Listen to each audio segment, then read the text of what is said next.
Bonjour, bonjour à tous, Bonjour à tous, bonjour à toutes. bienvenue. Bienvenue sur Confine ta science pour cette je ne sais combienième semaine, mais en tout cas la 11e édition de Confine ta science. Aujourd'hui, on est avec Arnaud. Je sais pas si tu veux dire bonjour Arnaud, non, tu Bonjour. l'as déjà dit. Et du coup, on va parler dans la continuité de ce dont on a parlé mercredi des sciences participatives avec un chercheur à la fin qui viendra un petit peu plus éclairer la thématique. Donc, on ne sera pas totalement sur la même lignée que mercredi, mais Arnaud vous en dira plus tout à l'heure. Alors, les règles de base, le récap pour tous ceux qui nous rejoignent et qui assisteraient pour la première fois à Confine ta science. Donc, pour communiquer avec nous, vous avez le chat sur votre droite. Donc, il faut avoir un compte Twitch pour pouvoir écrire dans le chat. Si vous n'avez pas de compte Twitch, on peut quand même communiquer avec nous. C'est tout simple, il suffit d'envoyer un mail sur l'adresse mail Et confinetaScience@gmail.com. on vous invite vraiment à le faire parce il y a nos collègues donc, qui sont dans l'ombre que vous ne voyez pas, mais qui ont accès aux mails et qui lisent tous vos mails. Donc ce sera traité normalement pendant l'heure du live.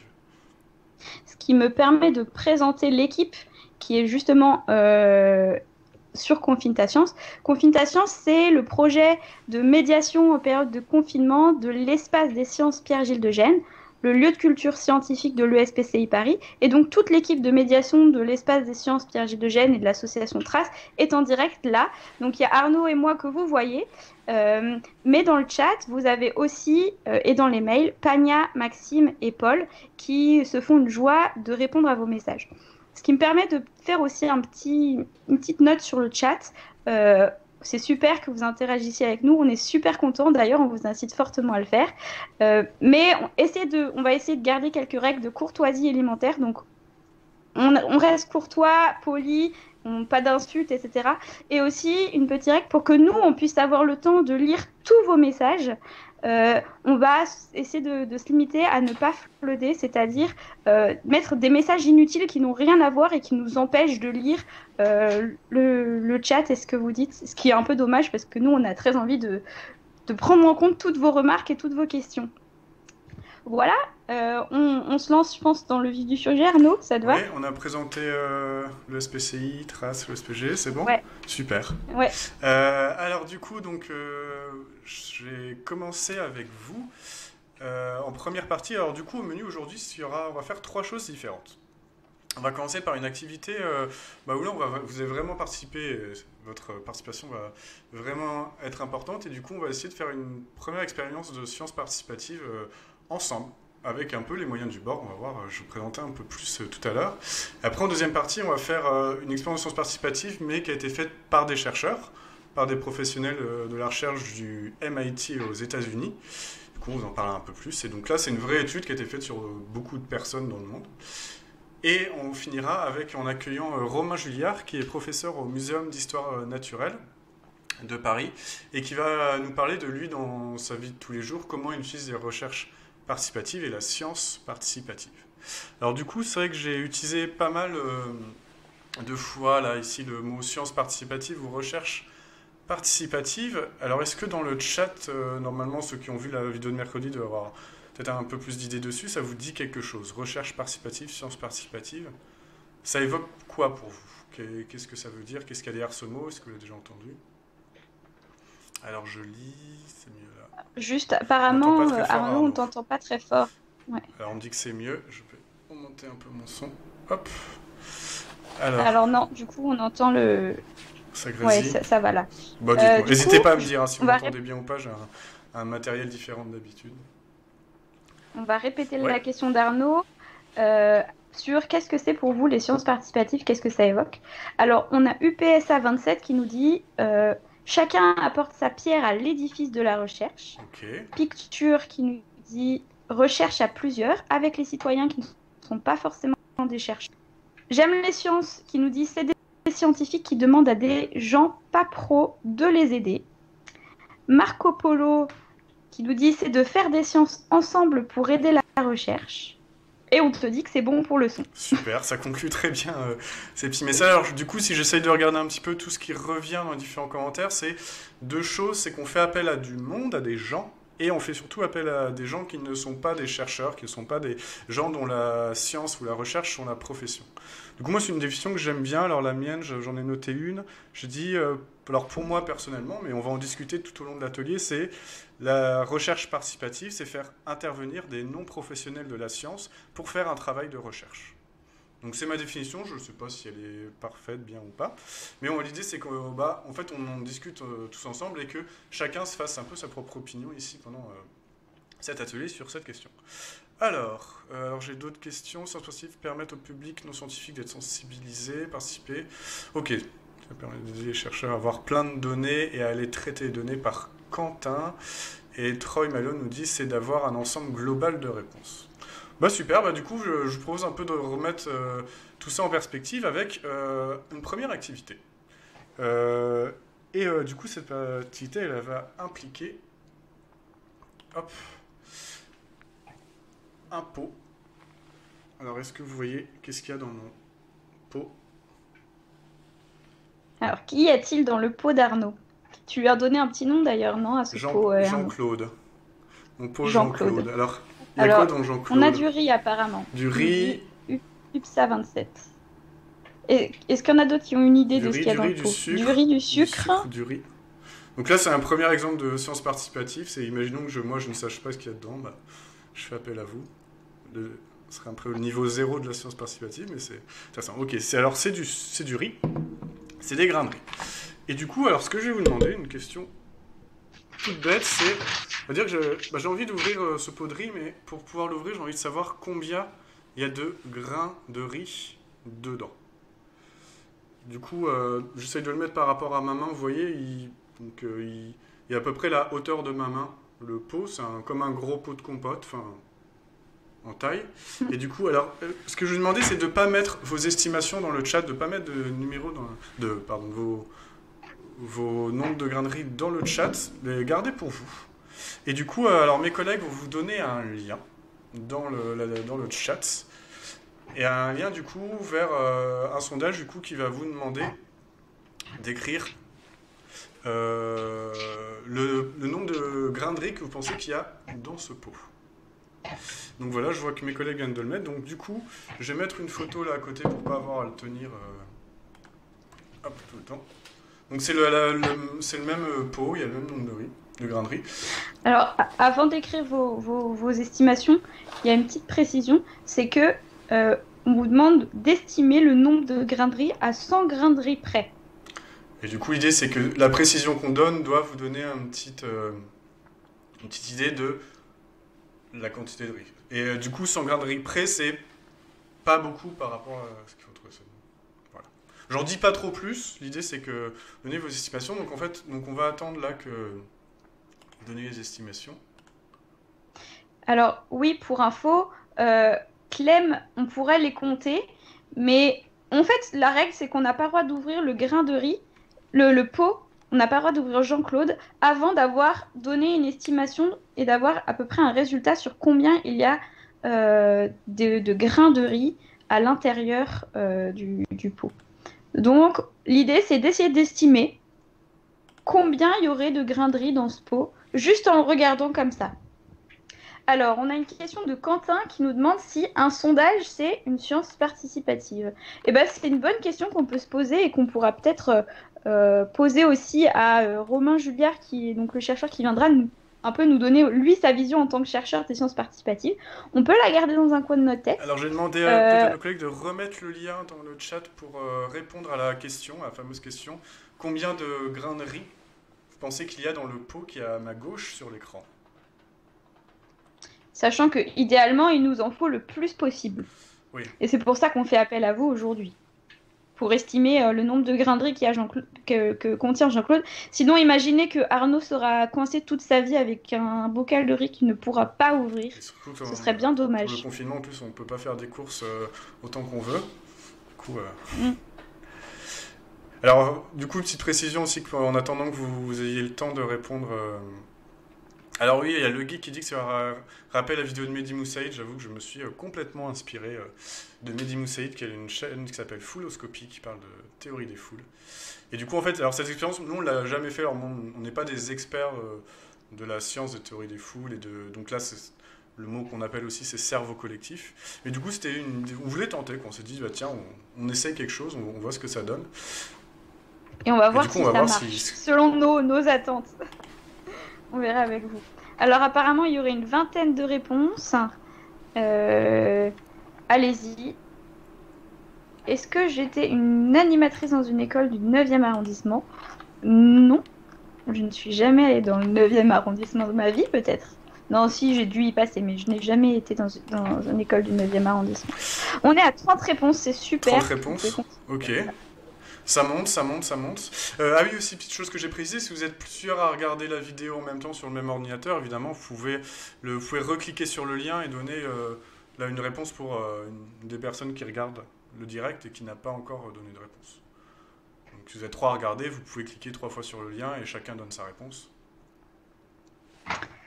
Alors, pour répondre à Lucie, Momo, le live durera à peu près 1 heure. Les animations de Confinta Science durent à peu près 1 heure en général. Je vois de mon côté... Donc, ça terminera vers 17h30. 40 éléments, ok.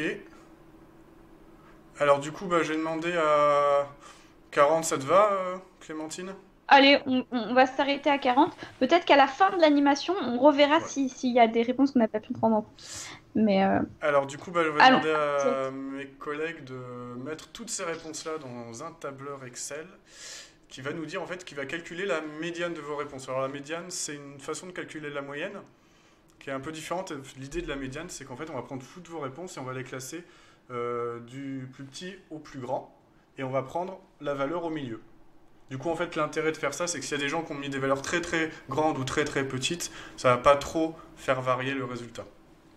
Donc voilà, c'était juste pour le petit point statistique. Donc, Alors, je viens de voir les résultats, Arnaud. Oui. Notre valeur médiane, la valeur que vous avez donnée en médiane, donc c'est 5000 graineries dans Jean-Claude. Ok. Donc vous pensez tous collectivement qu'il y a 5000 graineries dans Jean-Claude. Par contre, si on prend la moyenne de toutes vos réponses, alors là, il y a 15 000, 153 000. On va peut-être prendre la moyenne de la médiane et de la moyenne, peut-être. Et du coup, c'est intéressant parce que ça nous permet de discuter, de voir du coup peut-être les limites que peuvent avoir ou les contraintes que peuvent donner la science participative. Alors du coup, donc voilà, la médiane on est à 5000, la moyenne on est à 150 000. Faites entrer. Du coup, alors moi j'ai la réponse de mon côté, il y avait dans ce pot à ma gauche 25 368 à plus ou moins 100 graineries près avec les méthodes de calcul que j'avais sous la main. 25 368 graineries dans mon pot, dans ce pot-là. Alors du coup, juste un petit commentaire sur ce que j'ai vu. Vu qu'il y a des gens qui ont mis 1 grain de riz, des gens qui ont mis 42 grains de riz, ou des gens qui ont mis 3 grains de riz, 300 grains de riz. Bon, je pense que... Je sais pas si vous pensiez vraiment qu'il y avait 1 grain de riz ou 40 grains de riz dedans. Du coup, ça c'est vrai que ça peut être une limitation de la recherche participative, c'est que quand on laisse les gens répondre ce qu'ils veulent, ils répondent ce qu'ils veulent. Et du coup, ça c'est quelque chose aussi à prendre en compte quand on fait des programmes de recherche participative. C'est de pouvoir avoir un moyen d'évaluer ce que répondent les gens. On va voir, et du coup on en discutera.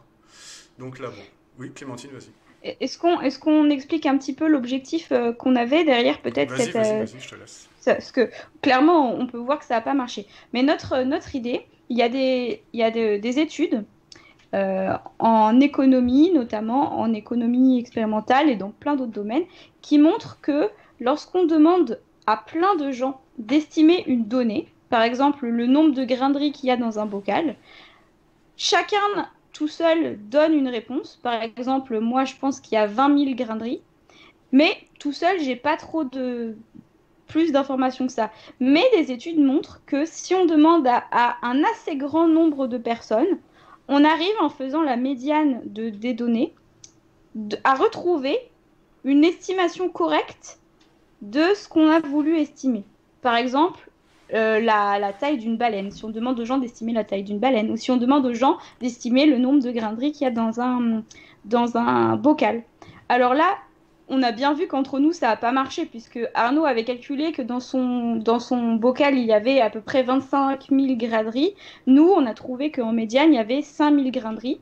Alors, il y a plusieurs raisons qui pourraient faire que ça n'a pas marché. D'abord, parce que vous avez juste observé le grain de riz, le bocal, Jean-Claude, sans avoir pu le manipuler, ce qui fait que votre estimation, elle peut pas être complètement tangible. Ensuite, il y a le fait que peut-être on n'était pas assez nombreux et qu'il aurait fallu avoir beaucoup plus de données pour pouvoir avoir cette estimation. Et aussi peut-être parce que on ne sait pas, il y a plein d'autres raisons pour lesquelles ça n'a pas marché. Mais en tout cas, ce qu'on voulait essayer de faire, c'était de montrer que tous ensemble, lorsque chacun, nous, individus qui n'y connaissons pas grand-chose, essayons de participer ensemble, l'ensemble de nos données, l'ensemble des résultats qu'on donne peut avoir un intérêt et un impact et peut être intéressant à prendre ensemble, plus que chaque réponse de manière individuelle.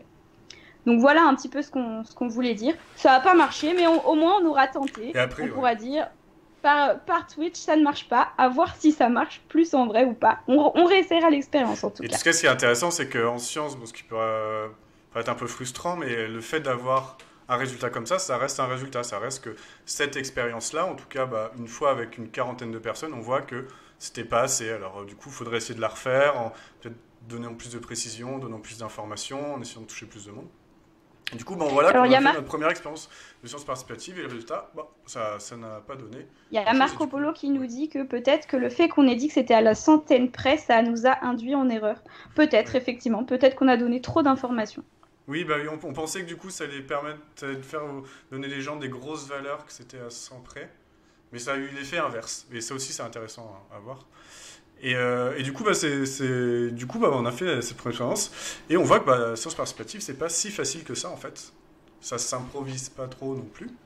Là, on l'a fait un petit peu rapidement comme ça et peu de résultats, mais du coup, il y a quand même, ça demande quand même d'avoir des points de vigilance. Et pour ça, on va aborder maintenant un programme qui a été fait donc cette fois-ci par, je le dis au début, des chercheurs du MIT aux États-Unis, sur un problème totalement différent, mais du coup aussi avec une contribution de pas mal de monde. Et je vais laisser Clémentine présenter ce projet. Ouais.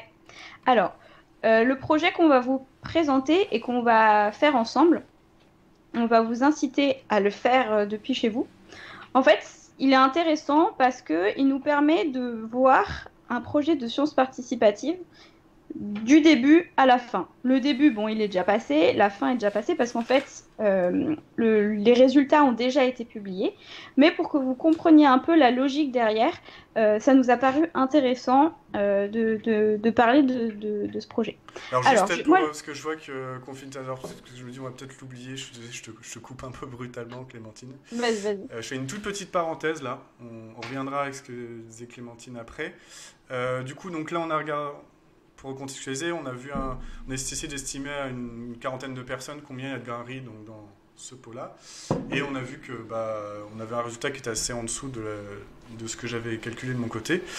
Et du coup, il y a certains dans le chat qui proposaient de retirer les valeurs vraiment très très basses ou très très hautes de gens qui avaient peut-être pas vraiment essayé d'estimer, mais donné une réponse un peu aléatoire. Et on voit que le nouveau résultat est à 66 000 par rapport à 25 000. Bon, on n'est pas encore exactement, mais on est déjà dans un ordre de grandeur équivalent. Parce qu'on était à 5 000 au début par 25 000, et là on n'est plus qu'à 2 fois la réponse, ce qui n'est pas trop mal. Donc on voit déjà une première façon peut-être d'aiguiller un programme de recherche spécifique. Et je finis ici ma parenthèse, et je relaisse la Clémentine. Du coup, avant de vous présenter concrètement cet outil de sciences participatives, que Arnaud vous présentera plus, j'aimerais juste introduire un peu le concept de ce dont il parle. J'imagine peut-être que vous avez déjà tous entendu parler de ce que c'est un dilemme moral. Alors, c'est là où je fais une petite précision. s'il y a des enfants, l'animation était à partir de 10 ans, mais on conseille vraiment, on va parler de sujets qui peut-être sont un petit peu délicats, un petit peu qui posent des questions. Alors, on aimerait que s'il y a des enfants qui ont moins de 10 ans ou 10, 13 ans, qu'il y ait un adulte avec eux pour pouvoir discuter un petit peu de la thématique, parce que ça peut vous faire vous poser des questions si vous participez.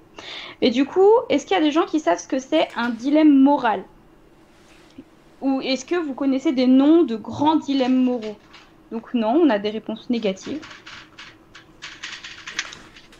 Alors, apparemment, vous ne savez pas. Ah oui, donc il y a des gens qui ont déjà compris de quel programme on va parler. Alors, peut-être que je vais vous préciser... Là, on parle de chat un de dilemme Schrödinger, cornélien. de diamant panda, on parle d'un dilemme Alors, cornélien, de sauver un patient suivant son âge. ok.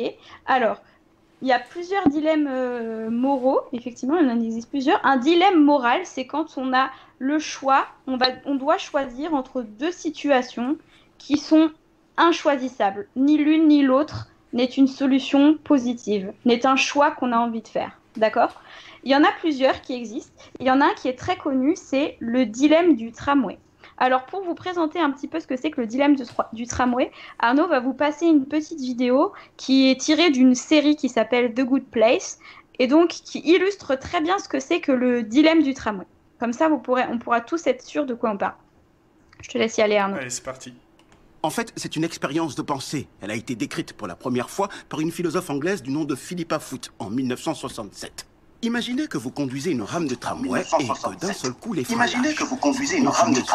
Vous allez tomber sur 5 ouvriers sur lesquels vous allez forcément rouler. Mais vous avez aussi le choix d'emprunter une autre voie. Et sur cette voie, il y a également un ouvrier qui travaille. Un seul et non pas 5. Qu'est-ce que vous faites? Voilà. Du coup, vous avez vu on vous pose la question. Vous êtes un conducteur de tramway et soit vous avez le choix le tramway a un problème, il peut continuer tout droit et écraser 5 personnes, ou vous le faites tourner à droite et il écrase une seule personne. Donc c'est un choix, un dilemme moral un petit peu compliqué. L'étude dont on va parler, elle s'appelle la moral machine, la machine morale, et elle a décidé de s'inspirer de ce dilemme pour l'appliquer à un champ en développement qui est l'intelligence artificielle. Et en fait, elle pose la question, dans le futur, a priori, il y aura sans doute des voitures autonomes. Les voitures autonomes sont en train de se développer. On voit que de manière technologique, ça marche de mieux en mieux. Il y a des tests peut-être une voiture autonome pour... Oui, une voiture autonome, c'est une voiture qui peut conduire toute seule, qui n'a pas besoin de conducteur. C'est un programme, donc un algorithme, qu'on peut aussi appeler une intelligence artificielle dans ce cas-là, qui prend les décisions de comment conduire la voiture et qui la conduit. On imagine dans cette situation que la voiture autonome a un problème et que les freins ne fonctionnent plus. D'accord?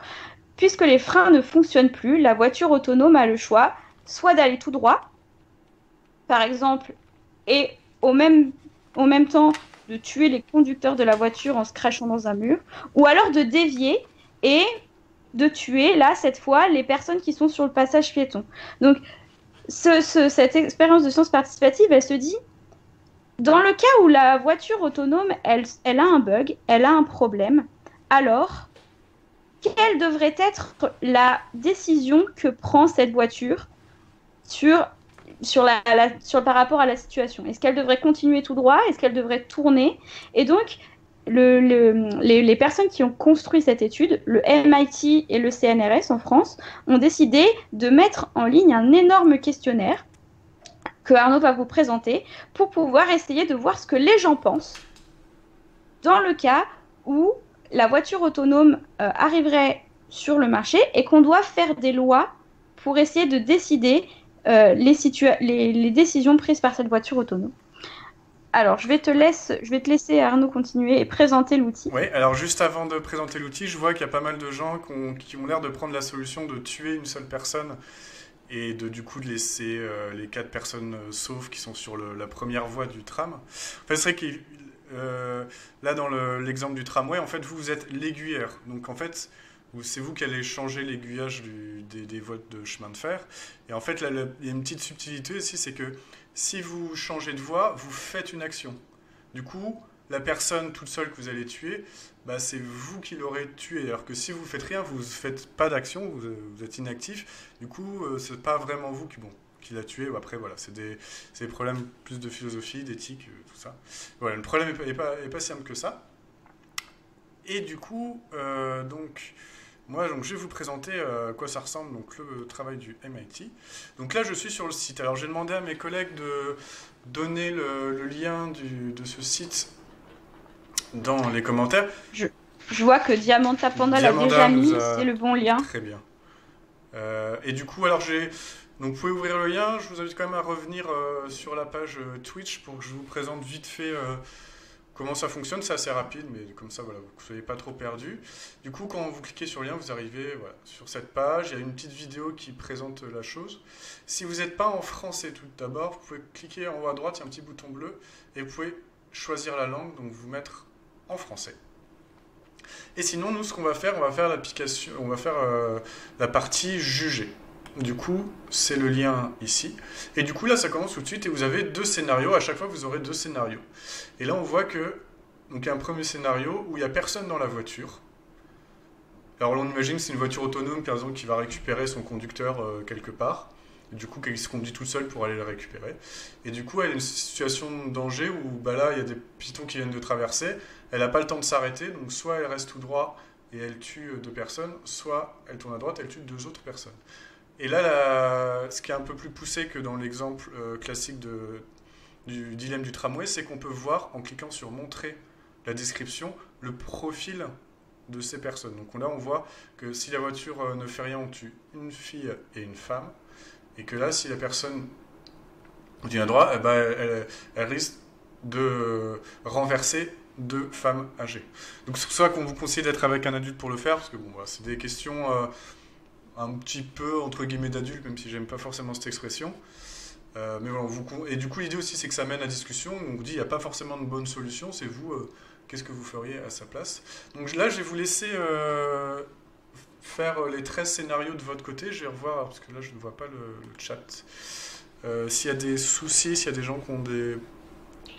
fonctionnent pas.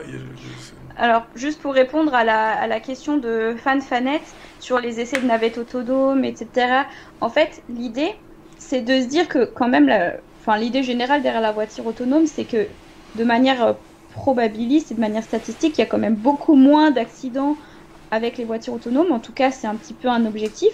Moins d'accidents que si c'était un humain qui conduisait la voiture. La différence, c'est que quand un humain conduit la voiture et qu'il y a un accident, quand on doit essayer d'évaluer la responsabilité de qui de l'accident, on va regarder l'état du conducteur, si le passager il traversait au feu rouge, etc. Et donc, c'est plus une question individuelle de responsabilité. Là, la question qui se pose, c'est plus d'évaluer, en règle générale, la voiture autonome, s'il y avait un accident, ce qui est quand même une probabilité très rare, surtout que là, pour les navettes autonomes, je sais qu'elles vont très très lentement, elles conduisent très lentement, donc grosso modo, le fait qu'il y ait un accident, c'est quand même, il y a une très faible probabilité. Mais là, dans l'hypothèse où il y aurait des voitures autonomes qui pourraient être conduites par n'importe qui, alors quelles devraient être les décisions de ces voitures? Mais c'est purement une expérience de pensée. Alors, sinon, on essaye de le faire de notre côté, peut-être pendant, je sais pas, j'imagine que vu qu'il n'y a pas beaucoup de gens dans le chat, vous êtes en train d'essayer de le faire. Donc, peut-être que nous. Ouais, donc, là, juste, il serait qu'on me dit un bug. On dit que le site ne fonctionne pas. Oui, essayez peut-être un autre navigateur internet que celui sur lequel vous êtes. Et du coup, là, normalement, vous devriez être en train de choisir, regarder chaque scénario, décider. Alors c'est vrai que c'est compliqué en plus de montrer ses choix moraux aux autres. Là, quand ils ont fait l'étude, elle est anonyme, on ne connaît pas votre identité. On a des informations sur vous, mais on ne connaît pas votre identité. Du coup, moi je ne sais pas si je sauve 2 personnes âgées. Moi je sauverais... Oh non, moi j'aurais fait la situation de droite. Alors, là on voit il y a une petite subtilité, c'est que ici, donc c'est écrit dans la description, mais il y a des scénarios où il y a des feux rouges. Donc on voit que là, les 4 personnes traverse au feu rouge. Et là, on voit que du coup, on vous propose de garder ou pas. Donc, allez. Alors, juste pour répondre à la remarque de image numérique, question pour savoir si on est égalitariste ou utilitariste. En fait, l'étude en question ne va pas tellement juger si vous êtes égalitariste ou utilitariste. Elle va surtout montrer vos résultats et dire si vous avez plutôt tendance, par exemple, à sauver les personnes âgées par rapport aux enfants ou les enfants en personnes âgées, et va pas nécessairement le traduire en utilitariste ou égalitariste. Après, c'est une prise de recul du qu'est-ce que ça veut dire pour quelqu'un de choisir de tuer plutôt des enfants que des personnes âgées ou des personnes âgées que des enfants, par exemple. Oui, pour Illusion, c'est horrible, on est bien d'accord. En fait, là, l'idée, c'est... C'est pour ça qu'on vous incitait à en discuter avec des adultes. Ouais. C'est vrai que c'est pas un sujet forcément très rigolo, mais en fait, ils présentent la chose comme... Enfin, les gens qui ont travaillé là-dessus, ils sont assez sûrs qu'il y aura forcément un jour des voitures autonomes à grande échelle, et que si c'est le cas, il faudra qu'on ait réfléchi à la question avant. Après, de toute façon, on va en rediscuter après, on va un peu débriefer ensemble. Mais enfin, c'est dans cet esprit-là qu'ils l'ont fait, quoi.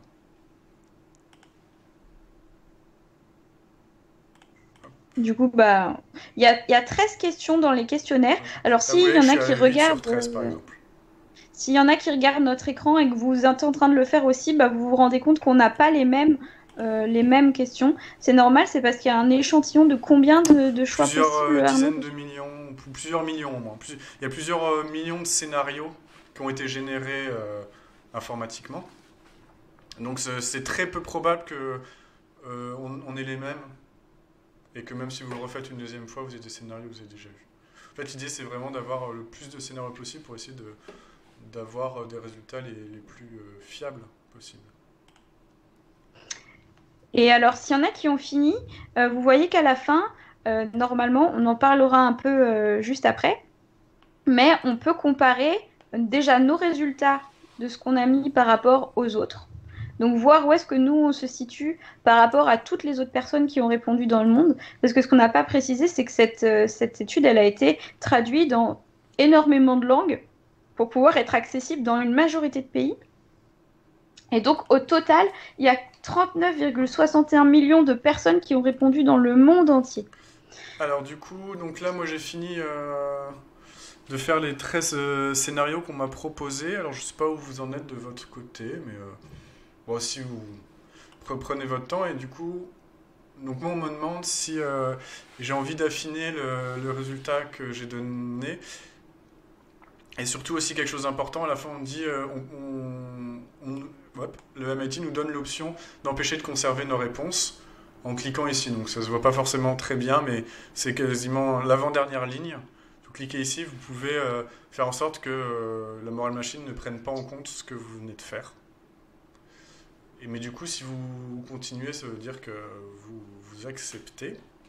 Et du coup, donc là, si vous voulez leur aider à mieux comprendre nos décisions, et ben en fait, vous pouvez, sur des critères plus généraux que les exemples qu'on nous a donnés, dire à quel point vous êtes plus favorable pour une situation que pour une autre. Est-ce que vous accordez de l'importance, donc là par exemple, est-ce que vous accordez de l'importance à changer, à faire une action? Donc faire une action c'est ça, ne pas faire une action c'est ça. Si pour vous c'est très important. Non, c'est pas faire une action, c'est sauver le plus de vies. Non, je parle du premier, je parle céder l'inventaire. Ah oui, pardon, oui. Oui. Pas très clair. Le premier, c'est est-ce que ça, pour moi c'est important de faire une action ou est-ce que c'est important de rien faire du tout? Bon, moi je me place entre les deux. Donc, est-ce que pour vous c'est important de sauver le plus de vies possible ou c'est pas un critère important? Est-ce que le sexe est un critère important pour vous? Alors je sais pas pourquoi il est mis là. Est-ce que vous allez essayer de sauver des gens qui ont un statut social élevé ou non, des gens qui respectent la loi? Est-ce qu'il y a quelque chose sur l'âge, sur la santé des gens? Est-ce que vous cherchez à plus protéger les passagers ou plus protéger les piétons? J'aurais tendance à plus protéger les piétons. D'ailleurs, à ce propos, il y a Illusion qui nous dit « Moi, j'évite les gens et je me tue. C'est le réflexe humain. » Alors ça, c'est assez... Oui, c'est une solution. Et du coup, bon, après, ça, c'est des choses plus personnelles. Donc, hop, et quand je valide, là, j'ai le résultat par rapport au scénario que j'ai vu. Et du coup, ils ont vu qu'en fonction des réponses que moi j'ai données, ils en ont déduit La Moral Machine en déduit que j'accordais beaucoup d'importance à sauver plein de monde et que tous les dizaines de milliers de personnes qui ont répondu, leur moyenne est quand même à privilégier, essayer de sauver le plus de monde possible. Et du coup, là, l'idée, c'est qu'on peut se comparer aux autres. On voit que protéger les passagers ou protéger les piétons, c'est assez indifférent pour tous les gens en moyenne qui ont répondu. Et moi, c'est un peu plus important que les piétons. Et du coup, voilà, on peut regarder tous les critères. Donc là, est-ce que c'est important pour nous que les gens respectent les signalétiques de passage piéton ou pas, le genre de la personne. Alors, je sais pas pourquoi ils nous ça. Et voilà. Apparemment, toi, tu préfères sauver les hommes, Arnaud. Je ne sais pas. T'as pas dû regarder le genre. Parce que. Après, c'est peut-être qu'il y avait d'autres critères qui me faisaient tuer des hommes. Mais en fait, après, c'est ça, on va discuter en discussion. Mais pour les hommes, par exemple, c'est peut-être aussi que quand je devais. En fait, j'ai tué plus des femmes parce qu'il y avait un autre critère plus important pour moi qui a fait que j'ai tué des femmes. Comme on voit, si c'était une femme qui traversait au rouge, bah, je l'ai tuée. Je l'ai tué. Exactement. Alors, céder l'intervention, j'aime les sciences. Je crois que c'est est-ce que vous allez tout droit, vous n'intervenez pas, vous me demandez, enfin la voiture va tout droit ou alors elle dévie. Oui, voilà, le critère céder l'intervention, c'est ça. C'est est-ce que vous voulez faire une action pour éviter le crash et du coup possiblement vous tuer, ou est-ce que vous choisissez plutôt de ne pas toucher au volant et advienne que pourra. Alors, il y avait Maladoré qui nous disait sauver le plus de vies, pas important, mais c'est immoral de penser ça. Alors, on peut être. Moi, je suis complètement d'accord avec toi. Et Nikros qui nous dit en gros, on aura la médiane des règles morales, mais est-ce moral au final? Alors, c'est là où on va parler peut-être un peu plus longtemps des résultats, parce que là, vous avez pu comparer vos résultats aux autres personnes qui ont répondu. Mais ce qui est très intéressant dans ce dispositif, c'est qu'on en est au stade où la collecte des données, elle est finie, elle a été prise en compte. Là, ce qu'on a participé, je ne sais pas si je pense que vos données sont à nouveau prises en compte, mais en tout cas, il y a déjà eu une publication qui a synthétisé tous les résultats de toutes les données et qui les a publiés. Donc, c'est un article en 2018. Oui, ils sont arrêtés en juillet 2018 pour les données. Voilà. Et donc, c'est un article qui a été publié dans Nature. Et ce qui est intéressant, c'est que non seulement ils ont publié les données dans un article scientifique, mais qu'aussi ils ont rendu les résultats accessibles pour tout le monde, pour qu'on puisse, nous, jouer avec les résultats. Et ils ont fait une data visualisation qui est accessible sur le site internet qu'on va vous mettre maintenant dans le chat. Et je la mets, moi, sur l'écran de Twitch. Ouais. Alors, du coup, vous pouvez cliquer sur la Moral Machine, mais là, normalement, vous devrez le voir à l'écran de Twitch, dans le lien dans le chat. Alors, cette data visualisation, elle vous permet de comparer. En fait, ce qui est intéressant dans l'étude, c'est de voir si y a des choses intéressantes qui reviennent. C'est intéressant de pouvoir se comparer, nous, par rapport aux autres personnes qui ont répondu. Mais ce qui est aussi intéressant, c'est de voir peut-être s'il y a des liens, des similitudes, des réponses, par exemple, pour toutes les personnes d'un même pays qui ont répondu, ou s'il y a des différences, ou s'il n'y a aucun lien, et en fait, chacun répond de manière complètement différente dans une même zone géographique. Et là, ce qu'ils ont fait, c'est qu'on peut comparer, nous, pays par pays, les résultats qui répondent aux critères qui sont écrits à droite de l'écran. Donc, par exemple, si on clique pour la France, on va rester très franco-centré, on peut observer les résultats des moyennes des réponses pour la France. En blanc, c'est la moyenne générale de tous les résultats. Et en orange, c'est la répartition des résultats pour les réponses français. Par exemple, on peut voir un truc qui est très, très important pour les Français. C'est sparing the younger. Donc, c'est épargner les plus jeunes. Et on voit, par exemple, que les Français sont les plus avancés dans Sparing the Younger. Vous pouvez voir dans le tableau ci-dessous le classement de la France par rapport aux critères, la moyenne des réponses des Français, et c'est classé par rapport au nombre de pays qui ont répondu. Donc il y a 117 pays qui ont répondu. On peut voir que les Français sont ceux qui préfèrent le plus épargner les plus jeunes. Voilà. Par contre, si on compare le critère je sais pas moi, Préférer épargner, préférer l'inaction, c'est-à-dire préférer ne rien faire, alors on est en dessous de la moyenne des autres pays. Et ce qu'on peut faire avec cette data visualisation, c'est qu'on peut cliquer sur 2 pays à la fois. Par exemple, je sais pas, la Russie, clique sur la Russie, c'est un grand pays, tu peux facilement cliquer dessus. Et on peut voir que la répartition des données, elle est complètement différente entre la France et la Russie, par exemple. Pour épargner les plus jeunes, on voit que la Russie se situe en dessous de la moyenne générale, la moyenne globale. Ou alors épargner les femmes. On voit par exemple qu'en France, on a quand même une assez bonne tendance à épargner les femmes. Je ne sais pas si c'est bien ou mal, hein. Il n'y a pas de critère de classer ça en bien et mal. Il n'y a pas de jugement moral, même si ça s'appelle la morale machine. Il n'y a aucun jugement moral. Voilà. C'est juste dire les résultats. Voilà. Que, par contre, les Russes ont plutôt tendance au contraire à épargner les hommes que les femmes. Donc ça peut permettre de comparer les pays. Et je vous ai noté quelques résultats qui me paraissaient intéressants, qui sont issus de la publication en général et qu'on ne peut pas forcément voir sur ce site internet. Donc, en général, du coup, il y a 39,61 millions de personnes qui ont répondu dans le monde entier. Un des trucs qui revient le plus souvent, de manière générale, dans tous les pays, c'est que entre un humain et un animal, on est plutôt, les gens épargnent plutôt les vies humaines, que quand même il y a la tendance à sauver le plus de vies. Donc par rapport à la remarque de tout à l'heure, effectivement, les gens ont quand même répondent généralement de sauver le plus de vies, et qu'il y a une très nette tendance quand même au niveau global à sauver les enfants par rapport aux personnes âgées.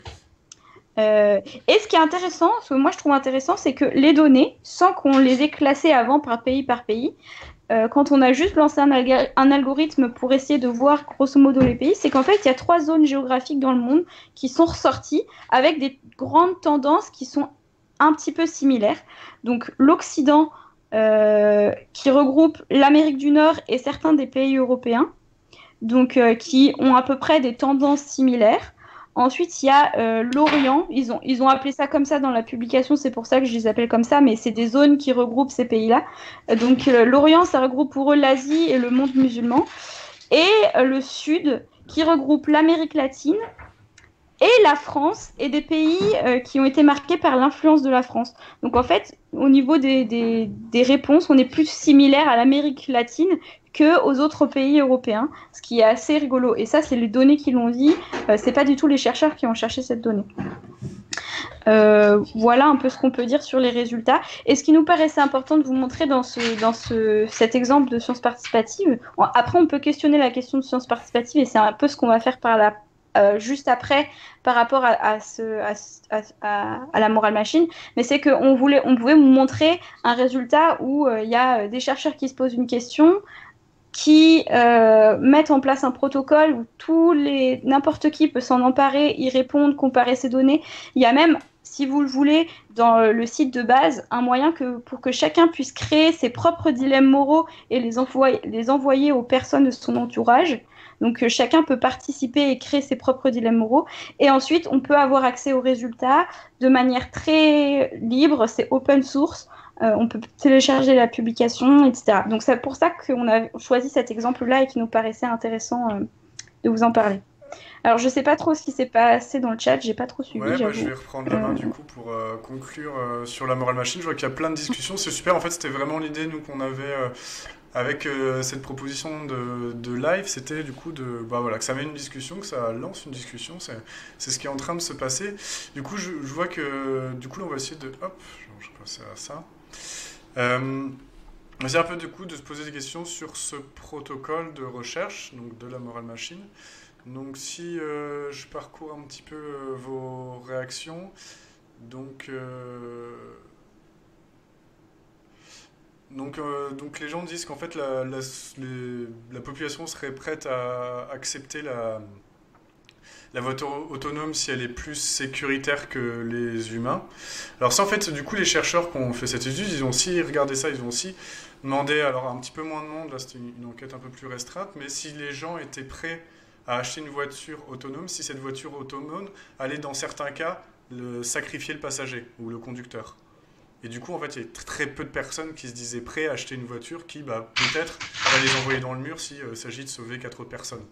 Donc là aussi, il y a un autre dilemme, plus de choix personnel, de se dire à quel point les gens sont prêts à acheter des voitures si on se met collectivement tous d'accord pour que vaut mieux essayer de sauver plus de vies. Parce que là, c'est aussi ce qui ressort dans l'étude générale, c'est le fait d'épargner le plus de vies possible, c'est quand même quelque chose qui revient assez fréquemment dans pas mal de pays.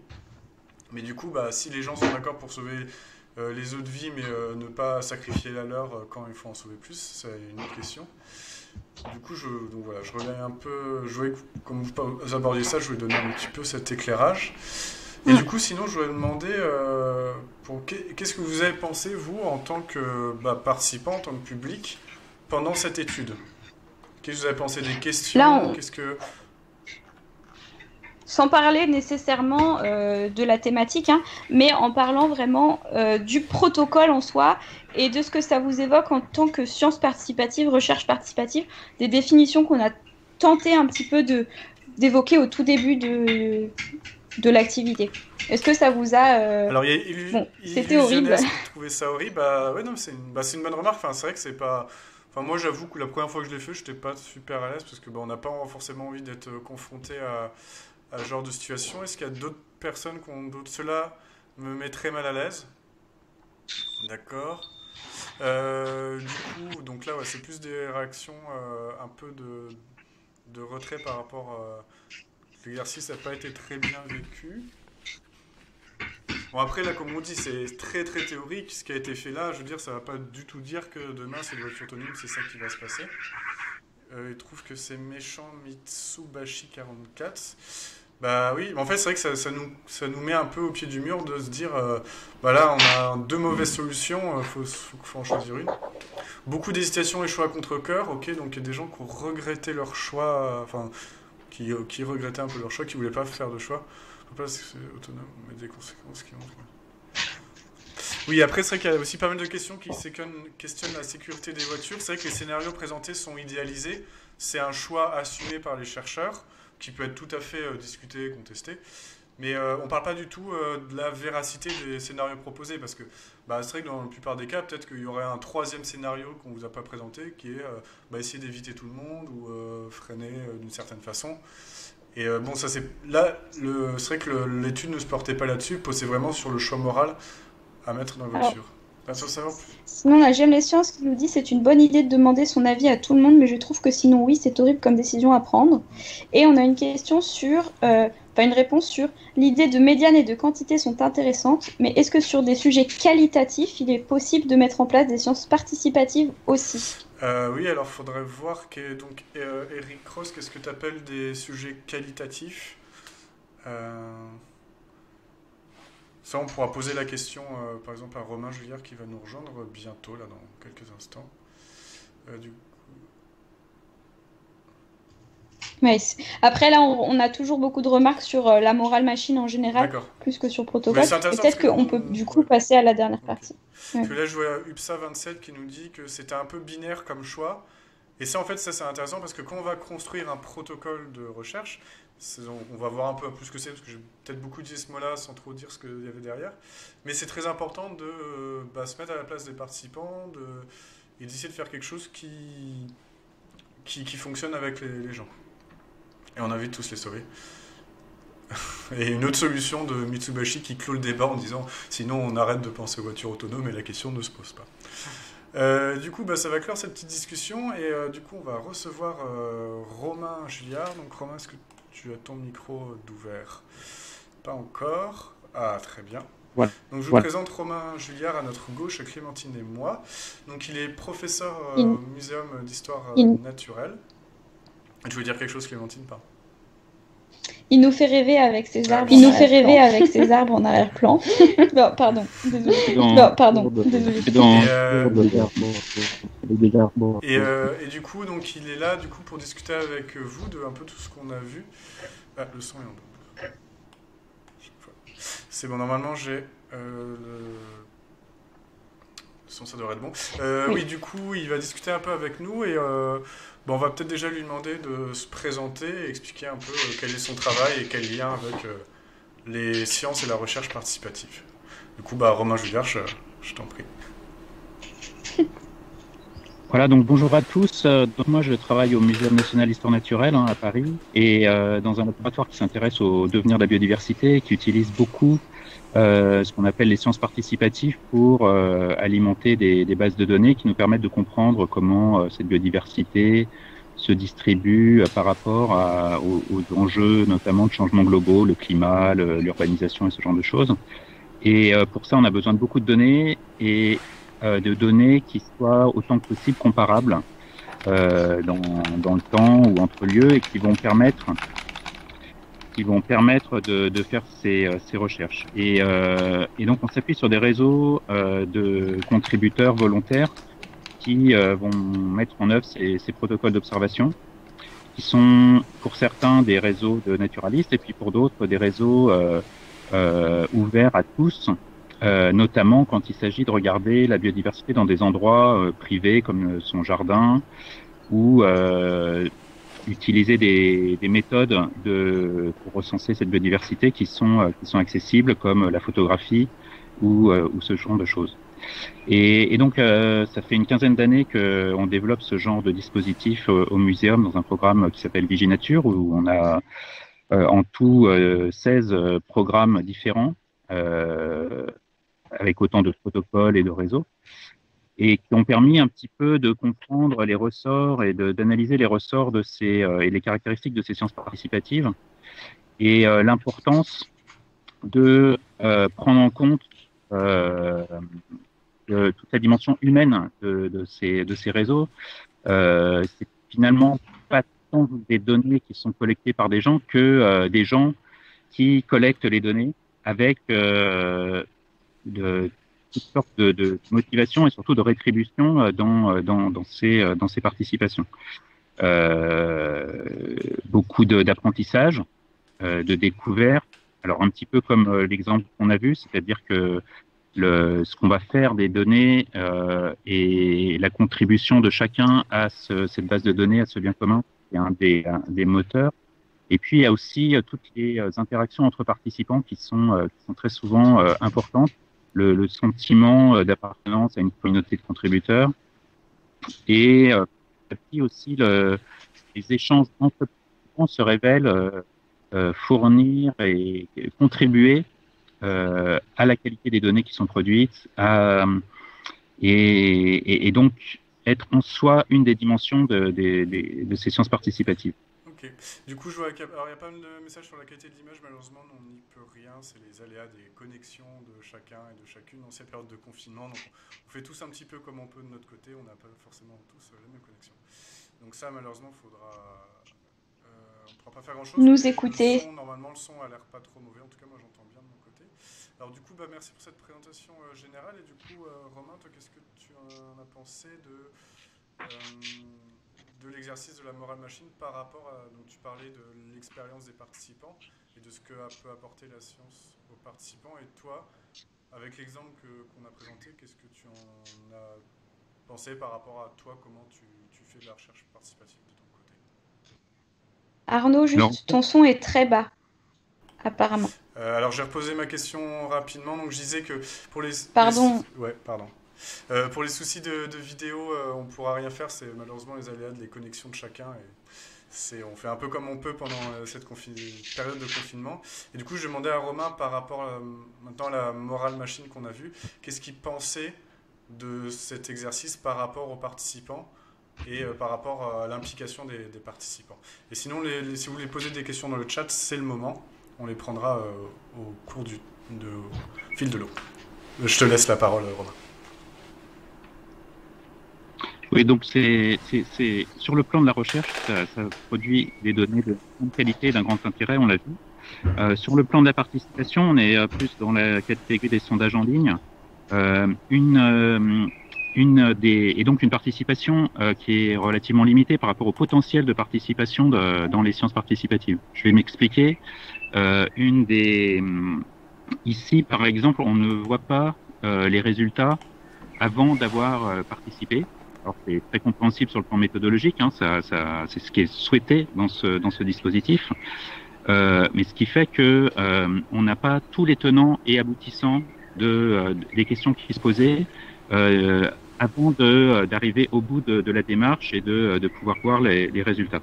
Et ça c'est une des caractéristiques des sciences participatives, disons d'un degré de participation, c'est de maîtriser à quel point on maîtrise le projet qu'il y a derrière les questions ou le protocole qu'on nous demande de remplir, et donc à quel point on est partie prenante du projet. Et donc on peut, quand je dis partie prenante, c'est qu'en tant que contributeur, on va, par la nature des données qu'on produit, l'originalité, les intentions qu'on y met, être maître, être un acteur du projet en conscience. Donc ça, c'est peut-être une petite nuance par rapport à cet exemple, le degré de participation et d'implication qu'on a dans le projet de recherche. D'accord.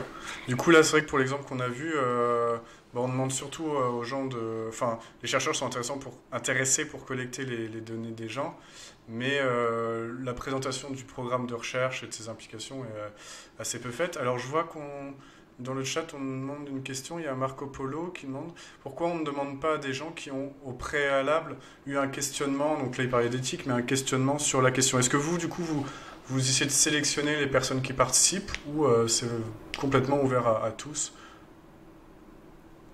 Alors, la sélection, elle est pas sur des critères c'est plutôt sur des critères de compétence ou d'accessibilité ou quand ça se pose. La plupart du temps, les dispositifs qu'on propose sont ouverts à tous avec une auto-sélection par le participant et une relation de fait, de confiance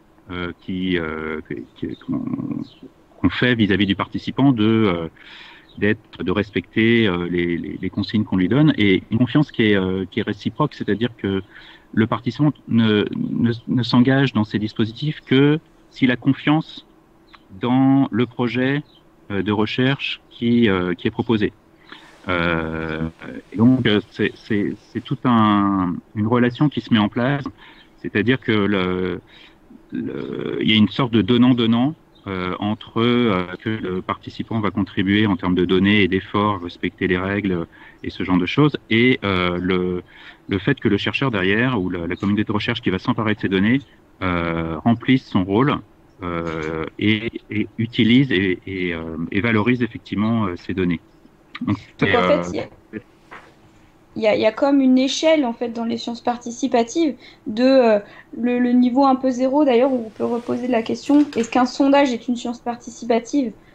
Ben, à partir du moment où le public participe, oui, mais dans ce cas, c'est pas un niveau très très élevé, contrairement à tous les autres projets où ce que vous venez de nous présenter, on est à l'extrême inverse où le participant est très impliqué. Il y a vraiment un échange réciproque entre les chercheurs et les chercheuses qui ont imaginé le projet et les participants et les participantes qui s'en emparent vraiment, non seulement pour donner des données comme on vient de faire par exemple avec la Moral Machine, mais aussi pour avoir un retour, acquérir des compétences, des connaissances. Est-ce que du coup, vous, Romain Julliard, vous classerez la Moral Machine dans des recherches participatives ou pas? De votre point de vue ou avec votre expérience? Moi, je la mettrais plutôt pas dans les recherches participatives, même si elle en a un petit peu les caractéristiques, notamment parce que on demande, enfin, il y a une forme d'interaction et d'implication derrière du participant et qui vont pas jusqu'au bout du potentiel, hein, notamment le participant n'a pas d'effet direct et comment dire prévu et construit et annoncé sur la manière dont seront utilisées les données. On peut imaginer que un programme de sciences participatives un peu sur la même thématique, où il s'agirait de construire l'usage de ces voitures autonomes à alors pas forcément sur cette question de écraser ou pas des gens, mais sur d'autres usages, par exemple sur le fait que ça va utiliser des données personnelles. La voiture aura besoin de savoir un certain nombre de choses sur soi, et donc quel compromis on est prêt à faire, et que ces usages ils puissent se faire en documentant un certain protocole, en partageant ce protocole entre différents usagers, de telle sorte à ce que entre différents participants, avec des compléments qui peuvent se faire entre participants, et ce champ de... Par exemple, un niveau de participation supérieur, ça pourrait être si, dans l'exemple Moral Machine, qui serait difficile à mettre en œuvre, je vous l'accorde, qu'un participant interroge un autre sur ses choix, et qu'il puisse se justifier ou se comparer, et que cette interaction elle-même soit une donnée qui complète. Et une des conséquences de ces interactions et de ces entre participants, c'est aussi la montée en compétence du participant par cette expérience. C'est-à-dire, si je prends un autre exemple qui va être autour de la biodiversité, donc on va collecter des données, apprendre à reconnaître certaines espèces, se nourrir de différentes informations qui vont contextualiser ces observations. Donc on va acquérir un certain nombre d'expériences pour soi, mais par l'échange avec les participants, toutes ces notions vont être amplifiées. C'est-à-dire un participant va pouvoir attirer l'attention sur telle ou telle identification qui le surprend, et donc le participant peut modifier ou changer son identification à l'aune des commentaires qu'on peut prendre, et renforcer comme ça ses compétences, tout en gardant l'objectif de qualité des données qui sont produites, et de ce bien commun pour la recherche. Du coup, Romain, Pardon. Ouais, je te laisse la parole après Clémentine, mais pour contextualiser, Ouais. donc on le présentera un petit peu à la fin en ouverture, mais tu t'es pas mal occupé d'un projet qui s'appelle Speople, donc tu as fait référence plusieurs fois, où l'idée c'est on demande à des gens de prendre en photo dans leur jardin pendant 20 minutes tous les insectes qui se posent, qui approchent une plante donnée de leur jardin. Et du coup, l'idée c'est que chacun poste ça sur la plateforme Speople, et entre une communauté s'est un peu créée, où du coup ils essayent d'identifier à plusieurs les espèces qui ont été observées par une personne dans son jardin. Et du coup, donc, ouais, je te laisse Clémentine, c'est une question apparemment qui... Oui, en fait, il y a plusieurs questions, mais comme ça, je vais les poser tout en même temps, on verra comment on y répond. D'abord, il y a une question qui est très souvent revenue et qu'il y a beaucoup de gens qui aimeraient avoir la réponse, mais je ne sais pas si vous la connaissez. C'est, est-ce que vous connaissez le nombre de personnes le plus élevé qu'on ait pu rassembler dans un sondage? Donc ça, c'est la première question. Est-ce que... non, vous ne savez pas? Pas du tout. Ah, pas de réponse. Désolée, peut-être que c'est une recherche que vous pouvez faire de votre côté. Et sinon, du coup, on a une question qui est très intéressante de Eric Ross qui nous dit: est-ce que le périmètre des sciences participatives, du coup, est clairement défini et arrêté, et il y a une référence dans la littérature, ou est-ce qu'on est plus dans une logique globale de faire participer un public extérieur au monde académique, et puis chacun peut réinventer ses méthodes à chaque fois? Alors, en France, il y a un rapport académique qui avait été fait par à l'époque le président de l'INRA, François Ollier, qui a été publié en 2016, qui doit être sur un site qui s'appelle Sciences Participatives, et donc qui est en ligne et accessible, et qui a défini... on le mettra dans les ressources. Voilà, qui a défini, et une des notions clés, c'est... contribuer à un processus de production de connaissances par des méthodes scientifiques en conscience et en partenariat entre un collectif chercheur et un collectif non chercheur professionnel. Donc il y a ces deux notions, en conscience, qui va distinguer par exemple de crowdsourcing ou de sondage où les intentions ne sont pas entièrement connues, les intentions du projet, par construction méthodologique. Et puis, l'autre caractéristique, c'est le partenariat ou l'alliance, la collaboration, il faut trouver le bon terme, entre la recherche professionnelle et des acteurs ou des individus qui ne sont pas des professionnels de la recherche. Et du coup, donc, On va prendre une dernière question. On a présenté, d'ailleurs, ça me permet d'aborder la question de la vidéo de Paul et de Maxime qui a été faite mercredi. Donc, ils ont fait un live avec une présentation de beaucoup d'outils de sciences participatives, plutôt sous la forme de jeux vidéo. Et du coup, donc là, il y avait un exemple qu'ils ont montré, donc le site Zooniverse, que Romain, je pense que tu connais bien. Un exemple où en fait, on est amené à identifier la faune kenyane dans un parc naturel kényan. Et du coup, on a accès à des images de webcam. Et du coup, faut identifier les espèces qu'on voit ou quand on en voit. Et du coup, est-ce que pour toi, ça rentre donc, Zildoudou te demande si ça rentre dans un cadre de recherche participative, ce type de projet. Alors c'est classiquement mis dans la famille des sciences participatives. Hein. Tout à l'heure, on disait qu'il y a différents degrés de participation. Donc là, on est dans un degré moyen parce que il y a peu d'interaction entre participants ou d'interaction entre les données. La plupart du temps, ces dispositifs sont prévus pour être avec des identifications en parallèle, en aveugle, où plusieurs personnes identifient la même chose et sans qu'ils sachent ce que les autres ont identifié, avec souvent ensuite la possibilité de confronter différentes quand les identifications divergent. Et donc là, il peut y avoir une progression et donc un degré de participation supplémentaire.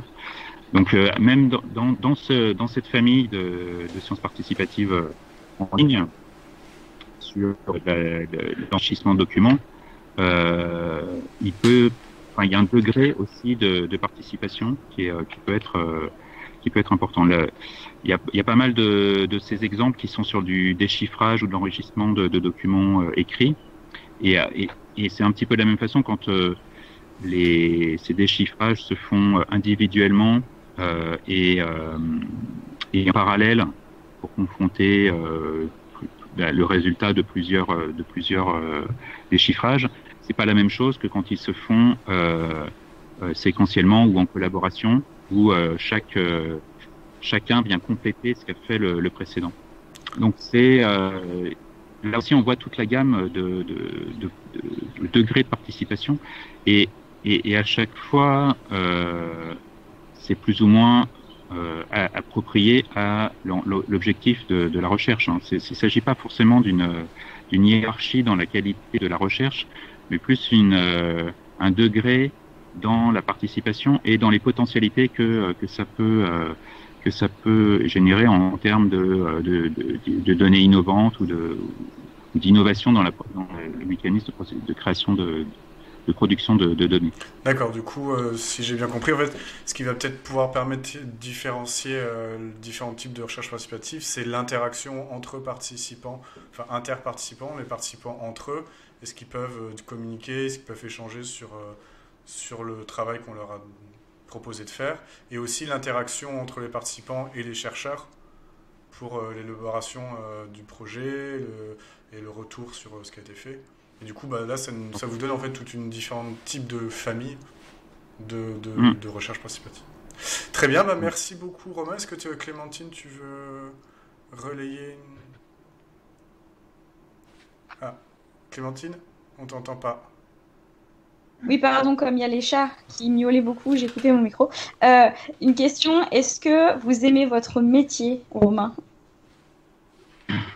J'espère que ça s'est entendu. Oui, beaucoup. En tout cas, vous en avez bien parlé et donné plein de choses intéressantes. Alors, merci beaucoup d'avoir été avec nous, d'avoir pu partager votre expérience. J'espère que ça a permis de donner un peu des idées aux gens, de participer à ce type de projet. Et justement, pour participer à ce type de projet, on a un outil qu'on nous a mis en ressources, ça s'appelle ça un Padlet, c'est un site internet avec plein de ressources. Et du coup, je vais le présenter maintenant. Hop, alors je vais peut-être me mettre ici, voilà. Hop, et du coup, donc, c'est un site en fait avec plein de liens présentés sous forme de colonnes. Et du coup, donc, ce site en fait, il reprend ce qui a été fait mercredi par Maxime et par Paul. Et du coup, donc les outils qu'ils ont abordés, nous on a juste ajouté nos outils à nous. Et du coup, maintenant, un peu avec peut-être l'atelier qu'on a eu aujourd'hui, vous pourrez déceler en regardant un petit peu les descriptions des projets, à quel point il faut vraiment participer les gens ou non, ce genre de choses. Donc, pour décrire un petit peu la structure, on a fait une colonne sur tout ce qui concerne le Moral Machine, donc déjà avec le site, avec les résultats par pays et avec la publication scientifique. Donc, elle est en anglais, c'est un niveau un peu élevé, mais bon, s'il y a des anglophones, je vous conseille de la lire. Et du coup, sinon, il y a différents types de recherche participative. Donc, une sur collecter des données pour la recherche. J'ai vu dans le chat demander s'il y avait des façons de recenser les oiseaux en Île-de-France, parce qu'il y avait des évolutions d'apparition d'espèces ou non. Alors, je ne sais pas si elle est mise, mais si elle n'est pas, je vais la rajouter. Il y a un programme qui s'appelle Oiseaux des Jardins, qui est aussi géré par le Muséum d'Histoire naturelle de Paris et par la LPO, et qui permet aux gens de photographier les oiseaux de leur jardin et de les répertorier. Donc là, ce serait par exemple dans collecter données. Et le projet dont on a pas mal parlé avec Romain, c'est Spipol, ici. Et du coup, donc, il y a le lien ici en rose. Et du coup, si vous cliquez, vous arrivez sur le site. Vous propose de participer. Si vous voulez regarder ce qu'ont fait les autres participants, un peu à quoi ça ressemble, il y a observation avec en fait le listing de toutes les photos qui ont été prises par les gens chez eux qui ont voulu participer à ce projet-là. Donc là, l'idée de Spipol, c'est en fait de connaître les insectes et les petites bêtes des jardins par rapport à la pollinisation des plantes. Et après, vous explorez, mais grosso modo, on a mis plein d'outils. Tous ceux qui ont été présentés par Maxime et Paul mercredi sont là. Et après, nous, on ne peut pas non plus tous les mettre, mais maintenant que vous êtes intéressés et que vous y connaissez un peu plus, n'hésitez pas à fouiller de votre côté pour trouver de nouveaux protocoles, notamment sur des sujets qui vous intéressent vous. Parce que ce qu'il faut savoir, c'est que la recherche participative, c'est pas seulement les insectes des jardins ou le jeu vidéo, ou alors identifier des espèces animales sur des photos. Il y en a aussi qui s'intéressent à l'astronomie, identifier des cratères sur des images satellites. Donc il y en a un peu sur tous les sujets et sur tous les domaines. Donc si ça vous intéresse de creuser un peu, vous pouvez trouver des choses qui sont dans votre intérêt et vous pouvez ainsi participer super simplement à la recherche. Selon aussi l'implication que vous avez envie d'avoir. Parce que tout à l'heure, on parlait avec Romain que il y avait plusieurs degrés de sciences participatives où on disait justement que il y avait des projets où l'interaction entre les participants était élevée, l'interaction entre les chercheurs et les participants est élevée, on apprenait plus de choses que juste en participant à un sondage. Ça dépend aussi de votre envie à vous de participer. Est-ce que vous avez envie d'être très impliqué ou alors de juste participer ponctuellement? Ça, c'est à vous de voir. Très bien. Je crois que c'était le mot de la fin. On va vous laisser... Tu peux remettre peut-être Romain oui, pour qu'on lui dise au revoir en vrai, parce qu'on l'a un peu... J'étais un peu rapide. Donc, voilà. On dit au revoir à Romain une dernière fois. Au revoir Romain, merci beaucoup. Merci encore.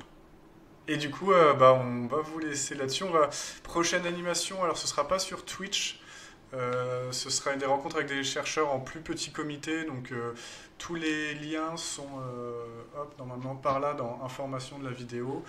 Du coup, là, c'est sur inscription et c'est des rencontres avec des chercheurs et ça parlait de plier la matière. Donc, voilà.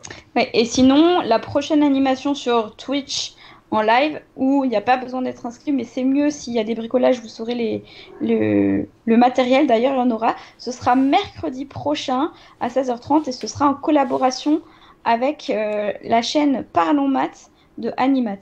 Donc inscrivez-vous pour lundi si vous voulez avoir accès à une petite rencontre en petit comité en visioconférence. Donc c'est sur le site de l'ESPGG. Et pour mercredi, inscrivez-vous pour avoir la liste de matériel. Comme ça, vous aurez toutes les informations. Et vendredi, ce sera le vendredi férié, donc il n'y aura pas de live. Mais retrouvez toutes les infos sur le site de l'ESPGG. Et comme précise Paul, pour les mathématiques, mercredi, c'est 16h. On bouscule un peu les habitudes. Pour du coup faire quelque chose en collaboration, c'est 16h, pas 16h30. On vous le redira, donc voilà. Donc si vous avez l'habitude de venir les mercredis à 16h30, cette fois-ci ce sera 16h. Et sur ce, je pense qu'on peut vous dire au revoir. Il faut, oui, une petite information. On n'est pas les seuls à faire des animations en live. Il y a aussi plein d'autres structures. Animat, avec qui on va faire une collaboration mercredi prochain, mais il y a plein d'autres structures. Et donc, vous avez le lien qui sera dans les ressources. Et voilà, donc Confine Science viennent de mettre le lien du programme. Donc, si vous voulez assister à d'autres activités de sciences en direct en ce moment pendant la période, n'hésitez pas à regarder ce qui se fait et de piocher ce qui vous intéresse, tout simplement. Sur ce, on vous dit encore une fois au revoir. Bah oui, prenez soin de vous. Bon courage pour la suite du confinement. Et à une prochaine lundi fois. Ou à mercredi. Au revoir. Au revoir.